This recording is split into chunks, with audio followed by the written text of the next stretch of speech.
It's 19 hours GMT. Hello and welcome to News 360. We're live from the News Hub here in Accra. I am Isa Moni. And my name is Nanekia Mensa Abrampa. Coming up in the headlines tonight. News 360 Headlines is brought to you by Deluxe Paint, Heaven Black Mosquito Coil and Spray, Premier Health Insurance, Calipo, and Nido Fortigro. Your love, their future. Of the bulletin, there are more than 200 youth enlisted into Forestry Commission with fake documents nabbed.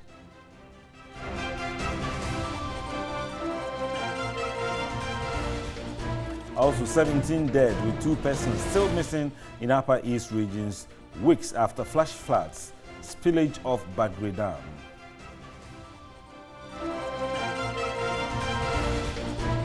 On mission tonight, pupils of 31st December Movement School in Northern Region are at the mercy of the weather as they permanently study under trees.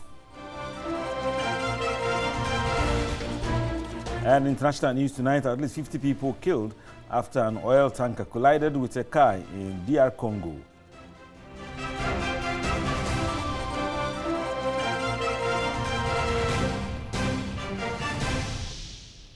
Right, we have all the headlines, including sports and entertainment, coming up this hour. Stay with us as we bring you the details right away. Students from Shia Technical Senior High School in the Volta region are conducting practical lessons under trees. Ivatiboka reports 13 classes of the school are studying under trees now. The school lacks structures for classes. Sheds have been erected, but that is not enough. Classes are therefore shared. Teachers and students are compelled to study, despite interferences from other classes. Studying under trees means whenever the rain threatens, there would be no school. The school is admitting 200 freshers, and that appears to be the headache of the school authorities. Head teacher of the school, Joy Kwebu, says although 2 families have donated 200-acre land to the school, it is yet to be developed.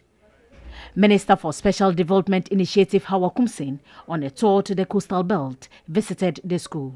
I thought the era of schools under trees is a thing of the past because we were told schools were built and a whole lot. So I thought maybe it's the furnishing of the classroom that we'll be doing by now. Little did I know that we still need classroom block for Shia Secondary School. Hawa Kumsin is considering using part of the 1 million per constituency fund to address some of the challenges in the school. Together with the MCE and the staff, with the Development Authority, that's the Coastal Development Authority, we're going to solve this problem. That is why the Ministry of Special Development Initiative is being created. And the 1 million to the constituency will now realize that it's good the President is fulfilling this promise. Thank you very much. We are grateful. Your visit is going to yield a result. We believe it was God who brought you down here. She again assured the teachers of a staff common room soon to facilitate their work. Meanwhile, the school is also benefiting from a solar-powered mechanized limited borehole under the 1 million per constituency fund. And still on education, this time in the Ashanti region, authorities of Bekwai SDA Senior High School say the construction of a 12-unit classroom block will help address challenges encountered on the implementation of the double-track system in the school. They say the addition will help accommodate the over 1,000 students who were placed in the school for the 2018-2019 academic year. Beatrice Spielgaber has more. Bekwai SDA Senior High School is among schools running the double-track system in the Ashanti region. The school had 980 student placement last academic year, but this has shot up to over 1,400 for this academic year. A month into the implementation of the double-track system, the headmaster of the school, George Odroyeboa, notes the system is running smoothly. He explained all students placed for the green and gold tracks have been duly registered. Since school reopened, we've registered both the green and then gold track students. And the response as of now is very encouraging. Bekwai SDA Senior High School has an innovation of not teaching all subjects for the green track to ease implementation of the double track. For instance, due to the high numbers of students offering general arts, the school decided to place all the general arts students on the gold track to ease congestion in classrooms and dormitories. We do our self-arrangement. So when we come to this school, we have the general science, agricultural science, visual art, home economics programs being run as the first or the green track. And when we come to the gold track, because of the huge numbers of the general arts students, we have added them to the business class to just make room for them to have free access to classrooms and all that. Odroyeboa says there will be no need for the school to run double track system if the school should complete the construction of the 12-unit classroom block for freshers. Now, students of Avatime Senior High School are hard-pressed with accommodation and classrooms, while 1,000 student capacity building to accommodate students remain uncompleted since 2007. Ivati Waka was at the school and now reports about the plight of students and teachers. Built in 1996 with 61 students, the school now has a population of over 600. This year, 350 students have been placed in the school. Hard-pressed with space, classrooms are converted into dormitories, but that is still not enough. The school has been given the boarding status since 2011. Now the population stands at about 600. The girls are outnumbering the boys because we have a structure at the back over there, which can even accommodate about 1,000 girls. But the project has been abandoned. I'm very lucky. A citizen gave me one room just nearby. The headmaster has no place, no accommodation for staff, no accommodation for the headmaster. Available classrooms are congested, with the home economics class accommodating 120 students. A facility that would have helped ease the situation. 1,000 students capacity dormitory project has stalled since 2007. It's quite a difficult one, considering that we have turned most classrooms into dormitories. And so we actually have a dormitory that could take a capacity of about 1,000 students, and yet it's uncompleted. The Minister for Special Development Initiative, Hawa Kumsen, has promised an urgent intervention. We were here to inspect the sanitation project that we are doing here, the WC that we have given to the school, only to run into this major problem. Completion of this dormitory, the girls' dormitory, which was started in 2007 and up to now is not completed. The Ministry of Special Development Initiative will come and take up the project and then will complete it. Sanitary conditions for both teachers and students are also not the best. The minister says the ministry will soon hand over a 10-seater toilet facility to improve on hygienic conditions. A structure which has been built for years. Every government abandoned this project. And with this ministry, we are going to make sure that building is completed. The minister and her team were on tour to inspect progress of work on ongoing projects in the Volta region. All right, so let's move away from education now. And farmers at Naga in the Upper East region are counting their losses following costs they incurred during spillage of the Bagre Dam. Now, the farmers lost crops running into thousands of cedis to the flats, and Eva Atibuka has more. Naga is noted for maize cultivation. Most farmers, therefore, have large swaths of maize farms. This year, however, has been bad for the farmers as they've lost most of their crops to floods. Paramount Chief of Naga Traditional Area, Naba Awuni Orlando III, cultivated 180 acres of maize, but he did not take a single grain home. The rains this season, it has actually affected the entire community. If you look at the number of acreage or hectares The entire community is ranging to 50,000 acres. Almost everything is off. We decided to visit his farm, and on our way, the chief was emotional and teary. His maize had submerged in flood water for 28 days. The way I spend, in fact, if I go to look at the farm, it's worrying. Looking at the monies you have taken from other organizations, you see, to invest in the farms, and finally you run at loss. His son waded through the flood water and brought samples which were all rotten. I couldn't even identify that this was my farm because everything was flooded. The whole, field was just in water. Daniel also cultivated 120 acres of maize and also lost all to the floods. Head of Programs and Advocacy for the Peasant Farmers Association, Charles Kowe-Nyaba, has been assessing the extent of damage from the devastating floods. Charles Kowe-Nyaba is worried about food security. In the first place, this maize, you see, when I touch it like this, you see, it's rotten. It's rotten. And then you can see molds and other things developing.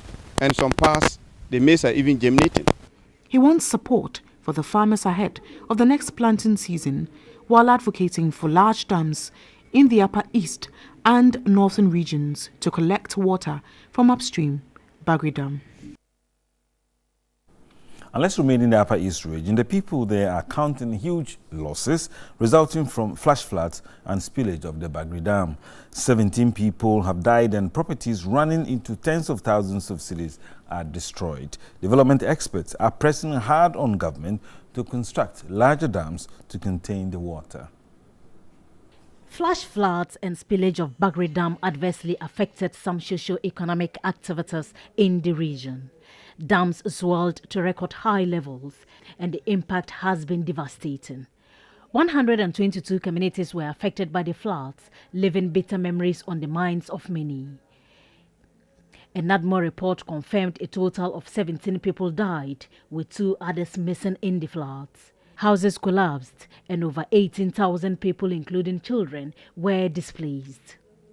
Agricultural activities have been badly hit, as 11,734 farmers were also affected, with a total of 29,899 acres of assorted crop lands submerged.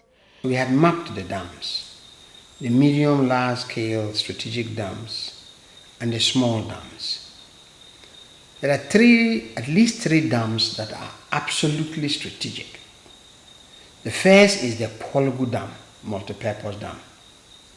That dam is key to managing the floods. Development experts are worried and want major dams constructed in the area. In this rainy season, cannot fail to notice green large fields, abundance of water, hard-working people on the land. But come November, the area is transformed into a dry patch land. The water would have run off to the sea.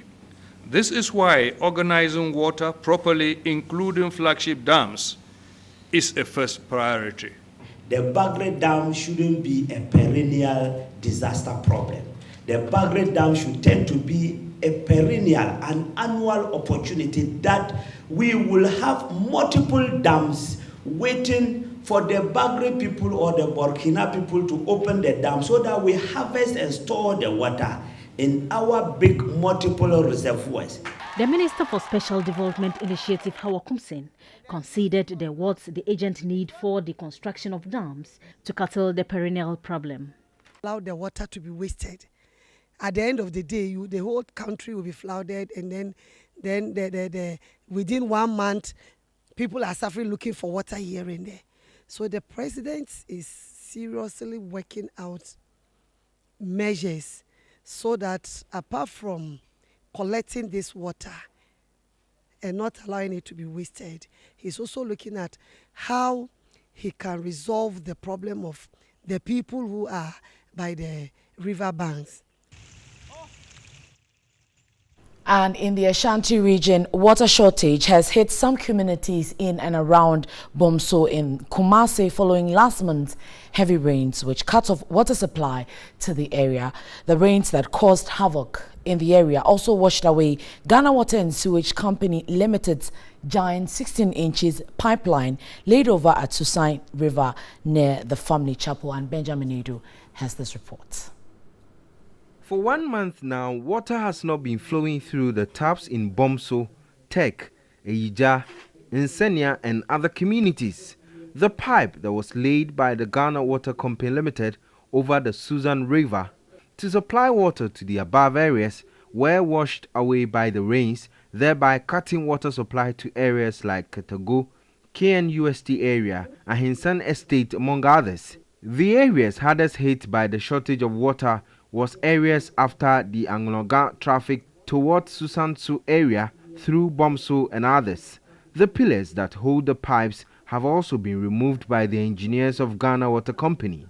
The residents in the affected areas have over the past 1 month been living without potable water since GWCL closed the valves that supply water to the areas after the rains. Work is progressing steadily at the time of our visit to the place. The Ashanti Regional Communication Manager of the Ghana Water Company, Samson Ampa, assured residents that water will flow through their pipes next week.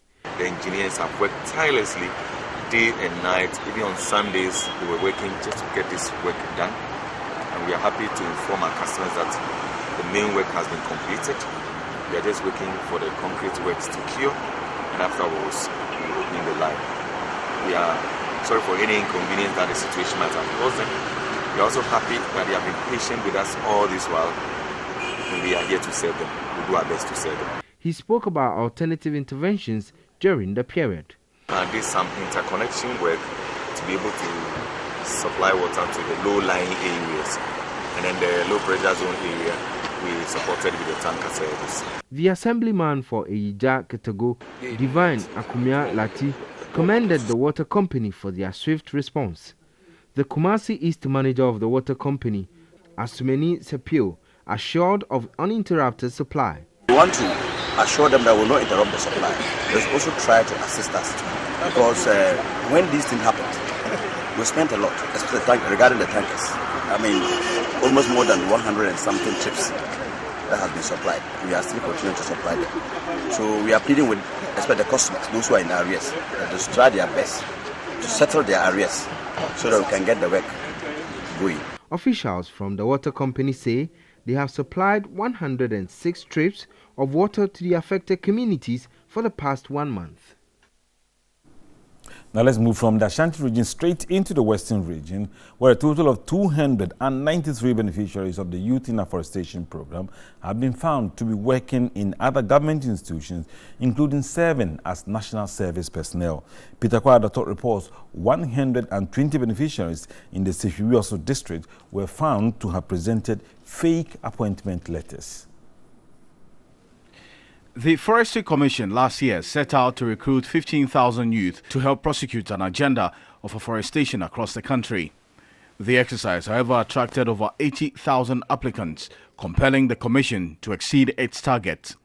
At least 25,371 youth were engaged as at September 12, 2018, to plant 25,000 hectares of forest plantation annually.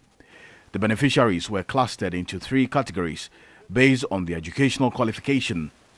Those with degrees were made supervisors, with HND holders as assistant supervisors, while WASI, BEC, and others are referred to as field staff. And this opened the floodgate for criminal elements to infiltrate. And the breakdown is as follows.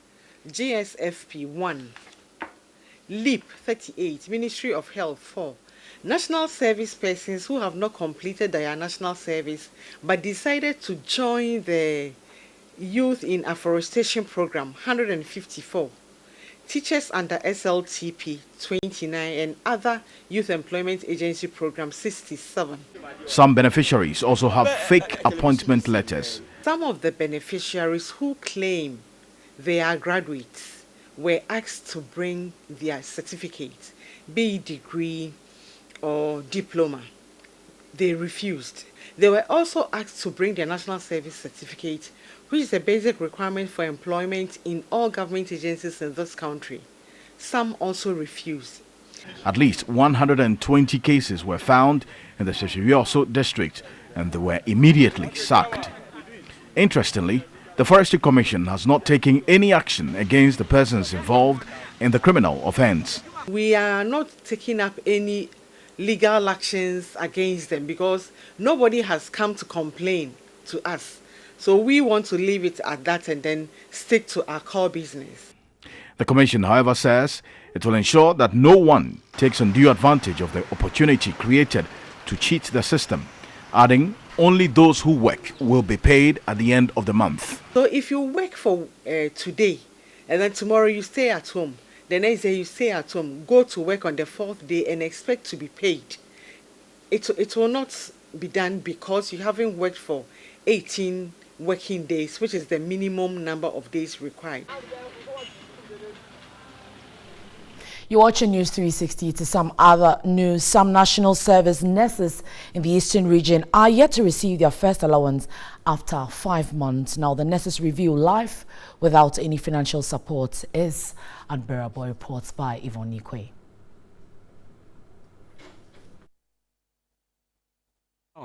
Or incentive is what these young and promising nurses endure. Agnes Abba Sanua and George Fume have been working at the St. Joseph Hospital for 7 months now. None of us have received our allowances, and it's really a headache for us. Most of us are not from where we are doing our rotation currently. We rented, we pay bills and a whole lot. And we not having our allowances and all that, it's really a big challenge to us. So we are pleading with the government to do something about it for us. We've done 6 months and we are in our 7th month. And some of us have not received anything. Some people too have received only just 1 month allowance. This means that those who have received 1 month allowance, they have 5 months arrears to be paid to them by the government. And those who have not received anything at all have 6 months arrears to be paid by the government. Though the problem appears to be nationwide, most of them will not speak on camera. Hospital officials say they are helpless as the money would need to come from centralized government. And still to come from the newsroom. Pupils of 31st December Movement School in Northern Region are at the mercy of the weather as they permanently study under trees. And on the foreign front, at least 50 people killed after oil tanker collided with a car in Democratic Republic of Congo.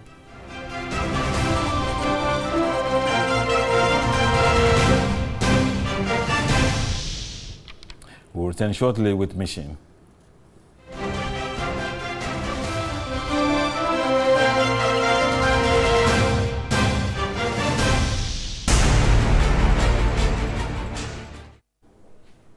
This is News 360. Thanks for staying with us. Time for Mission. Remember, Mission is supported by Star Ghana with funding from Danida, UK Aid and the European Union.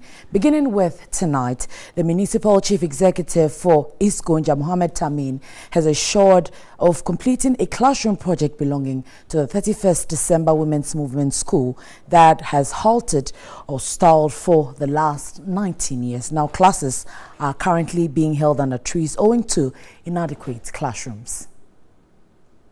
Established more than 2 decades ago by the former First Lady, Nana Konadu Agyeman-Rawlings, the 31st December Women's Movement School continues to serve Salaga and its adjoining communities, but cannot boast of enough infrastructure.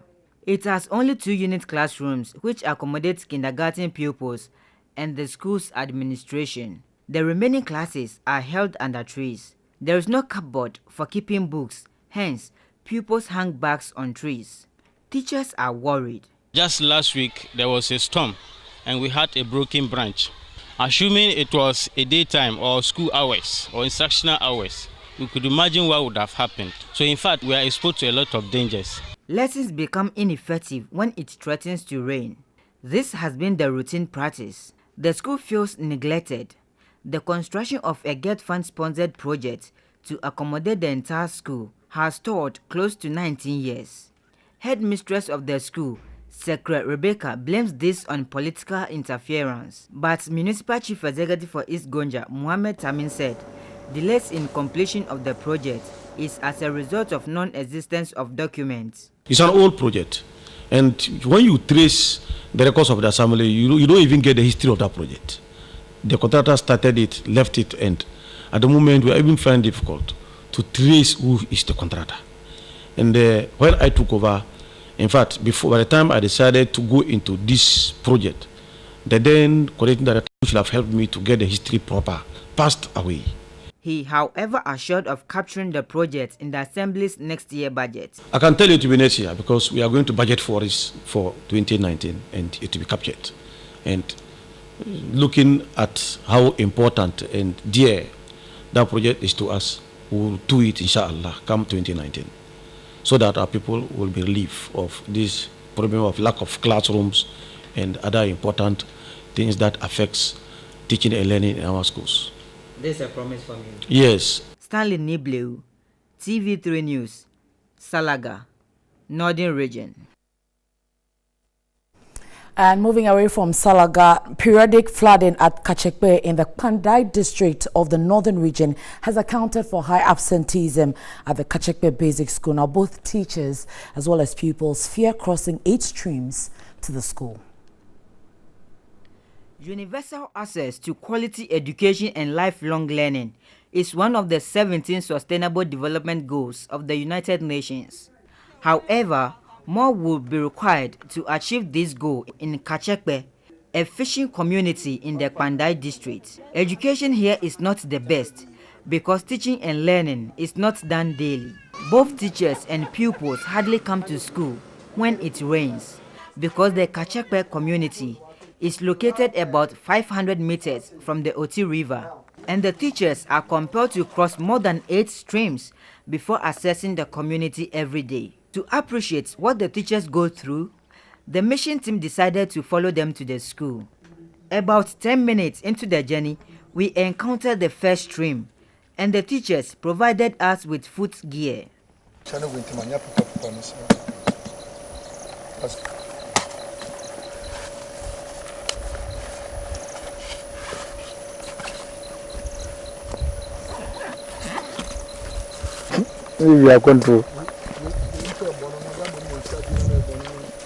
It was all set for us to continue our journey. There had been intense sunshine after a downpour the previous week, so the River Oti and other smaller streams had slightly decreased in volume. We had to wade through the muddy water, and this is what teachers here endure daily. Trekking for about an hour, the team arrived in the Kachekpe school.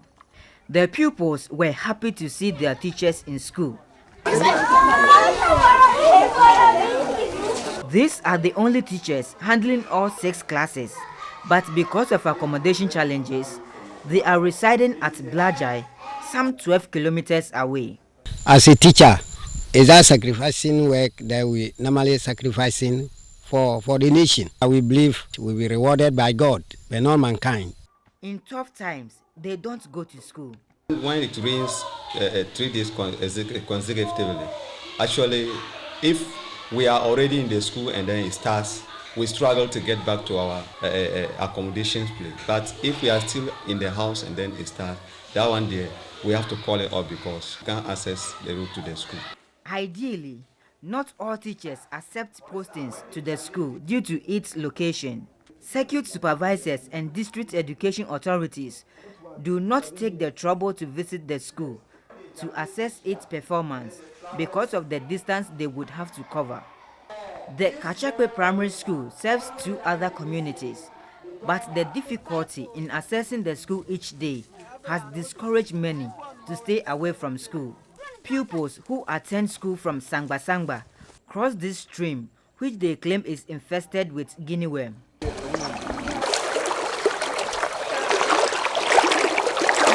Assessing basic education in this part of the Pandai district has never been easy. For instance, these pupils you see crossing this stream is what they've been doing each rainy season.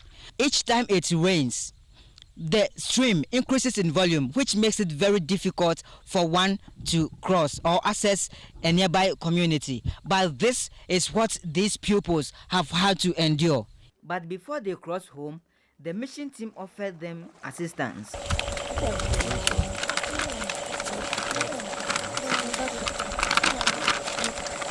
Hannah, a class 4 pupil, recounts how she contracted guinea worm last year after wading through the stream. It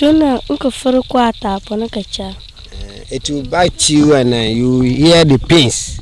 The scene, then your naked eye, you see that it will be penetrating to your body, and the blood also start flowing. The Kachekwe Basic School has more problems that need attention. Parents are worried about the lack of good roads in the community. Teacher for bread. And I'm quite beyond ya hanu ya ni aban anase district akasa sa se o mumboy ewo kwan ho na kwan ba ye kru no mu na so o mantimi amboy. The problems confronting the Kachekwe Basic School will require attention from central government to address. Stanley Nibleu, TV3 News, Kachekwe, Pandai, Northern Region. Right, so that will do for Mission tonight. More in subsequent bulletins. But remember, Mission is supported by Star Ghana with funding from Danida, UK Aid, and the European Union. Well, Isa is standing by talking politics now.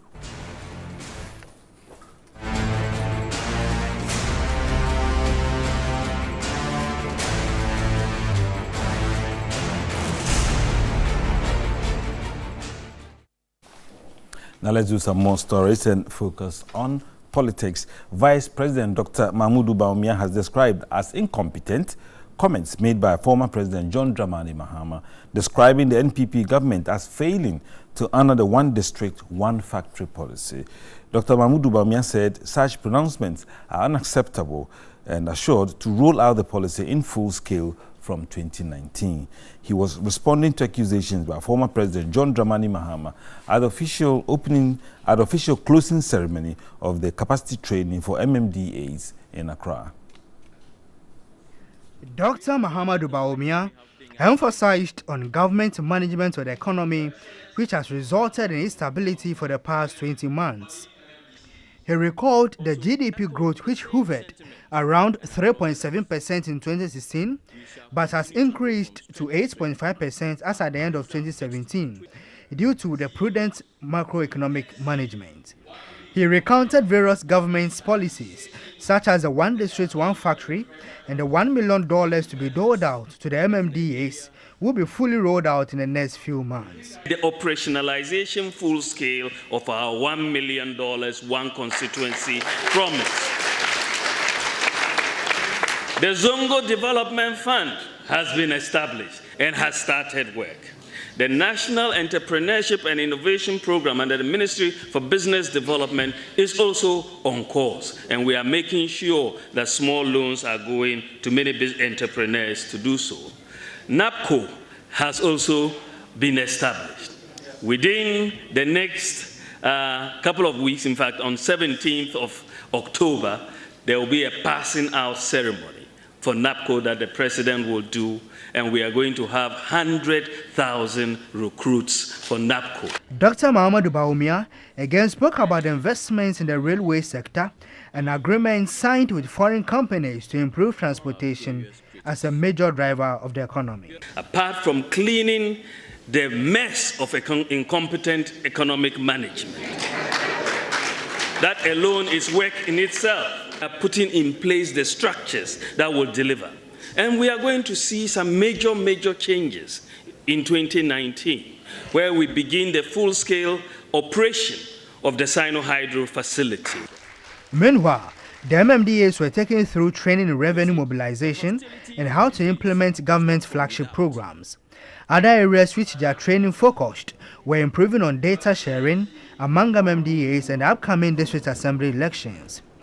Minister of Local Government and Rural Development, Hajia Alima Mahama, directed the MMDAs to be focused. Dedicate yourself to deliver, and I believe if you deliver, you will definitely be elected. Our people know when you deliver, and they want people who will deliver for them. So when you deliver, you will definitely be elected as the first elected MMDCA for your area. The training spanned for 5 days, which was on the theme re-energizing MMDAs to deliver on government agenda.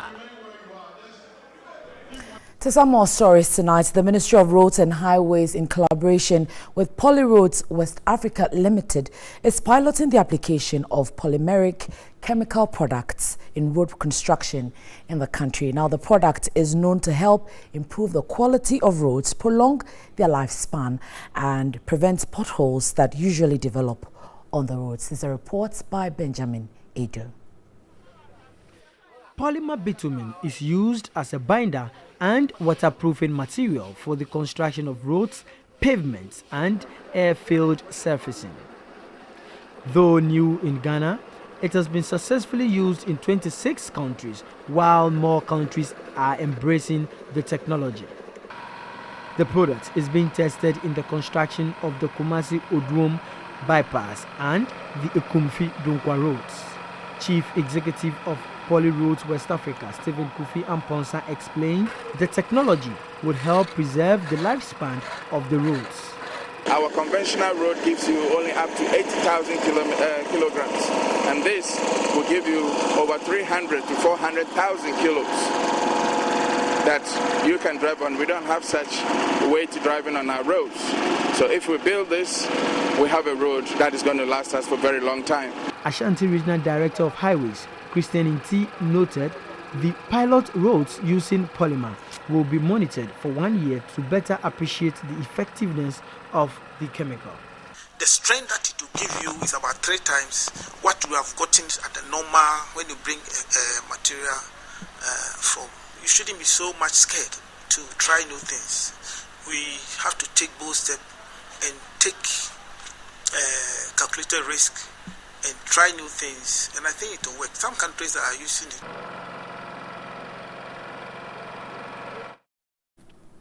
Now, the Kejitia redevelopment project will be handed over to the Kumasi Metropolitan Assembly by the end of this month. This will pave way for the takeoff of the second phase of the redevelopment, which involves the relocation of traders at the Kumasi Central Market. Here's a report by Benjamin Edu. The first phase of the project, which involved the reconstruction of the Kejitia market, began in 2015 and is almost complete for habitation. The second and third phases entail the reconstruction of the Kumasi Central Market.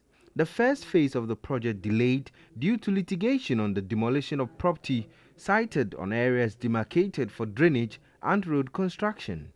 Deputy Minister of Works and Housing Eugene Entry told the 8,300 selling points in the new market, which will also house a police station, banks, 2 sewage treatment plants, a nursery school, among other facilities.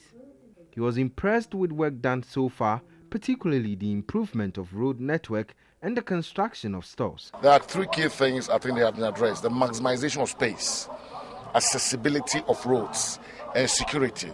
These 3 key components have been addressed by this huge facility behind us. That, I think, is refreshing. And the potential traders who will be taking occupation of this brilliant facility must do well to maintain it. Project consultant Emmanuel Danso assured traders the place is ready for occupation after testing water flow, sewage, and other utility lines in the area. It's KMA's decision to do it, not contractor. So for us, there are minor repairs that we are doing. You could check from the facility that others are doing washing and other stuff. For us, we are done. We're waiting for final clearance from Messrs. Avantgarde, and then the handing over will be done. Those key holders will come and open the market officially for the use of Ghana and Utumvo and the whole Kumasi people. Kejitia was the biggest lorry terminal in the Ashanti region before its redevelopment.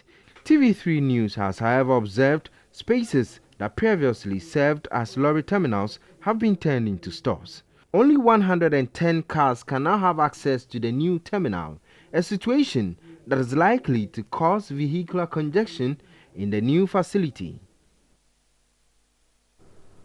This is NEWS360. Remember, we're streaming live on Facebook as TV3 Ghana and also on DSTV channel 279. Right, so to some entertainment news tonight, and a close associate of Oforian Ponsa, Kofi B, said the quest to feed on the tithes and offertories of some ignorant Ghanaians led Oforian Ponsa into ministry. Now, Oforian Ponsa in 2012 announced that he had given his life to Christ, and as such, he had quit producing music. Now, the artist started a church which had a number of appreciable members, but some few years down the line, Oforian Ponsa could not stand the work of God and so moved back into producing secular music. Now, he is reported to have said in an interview that and I quote, "I was not a pastor because I was never ordained. I just believed in God and decided to do his work." Now, speaking on the swift U-turn made by Oforian Ponsa, Kofi B, who is a close associate, said he laughed when he said he became a pastor and he was after the offertories and tithes of church members. And he's saying that he met one of his members and dared him that if the church lasted for more than a year, he should come for his money. And now the feud between Shatta Wale and Kwakese seems to have deepened. Kwakese is reported to be saying that Shatta Wale is not a dancehall artist. Maybe Pumpa, but don't talk about dancehall when you are doing Palogo music. Claim you get money. Do a record label, sign yourself. As a dancehall need your money come. If me I be you guys, I go bring a name. I go name my music something else, maybe Pumpa. But don't talk about dancehall when you are doing Palogo music. Stoneboy is doing big things with the world. If you claim you be dancehall artist and you are doing Pumpa,